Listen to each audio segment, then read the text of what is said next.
Est-ce que vous imaginez qu'il y a à peine plus de 20 ans, cet espace bucolique était en fait le terrain industriel exploité par l'ancienne sucrerie de Frasnes?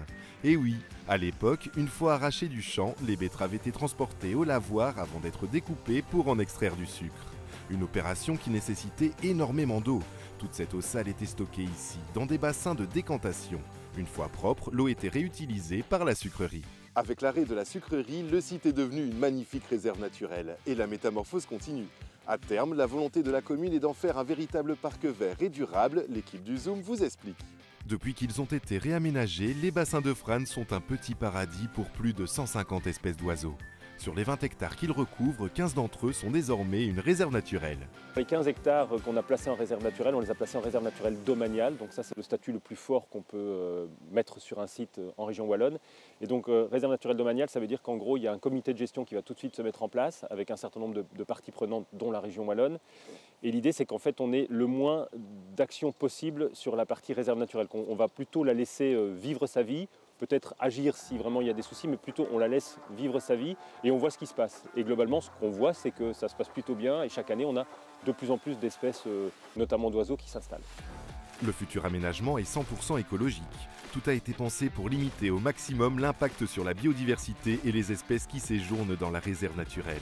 Prenons par exemple la gestion de l'eau, qui est devenue cruciale avec le réchauffement climatique. Donc vous voyez derrière moi les anciennes conduites d'alimentation des bassins. Aujourd'hui, il faut savoir que les bassins sont alimentés uniquement par l'eau de pluie, alimentés par l'eau de pluie en direct, mais aussi via une conduite qui relie le parc d'activité économique au bassin. Eau ensuite qui est gérée par un système de vannes à l'intérieur du site. Cette gestion de l'eau est d'autant plus importante qu'avec le réchauffement climatique, on rencontre des périodes de sécheresse quand même un peu plus longues. Une vision globale d'aménagement dont la commune de Frasnes veut tirer profit pour développer un parc vert et durable ouvert à tous. Un véritable espace de détente et de découverte tant pour les habitants que pour les touristes. Et le site est d'autant plus attractif qu'il est directement relié au centre de Frasnes et à de nombreux circuits cyclopédestres.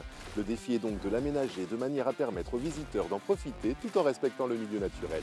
Alors ce qui va être mis en place prochainement grâce au travail avec le comité de gestion, c'est l'implantation de 3 espaces différents. Un premier à proximité de Frasnes et Busnel, avec un endroit un peu plus intense autour d'une halle polyvalente où on va pouvoir organiser plusieurs événements, marchés, animations avec les écoles. Et puis plus on va s'avancer dans les bassins, plus on va arriver avec des aménagements plus doux, plus respectueux et des sites d'observation avec une tour d'observation, une cabane des expériences et une petite cabane un peu plus intimiste.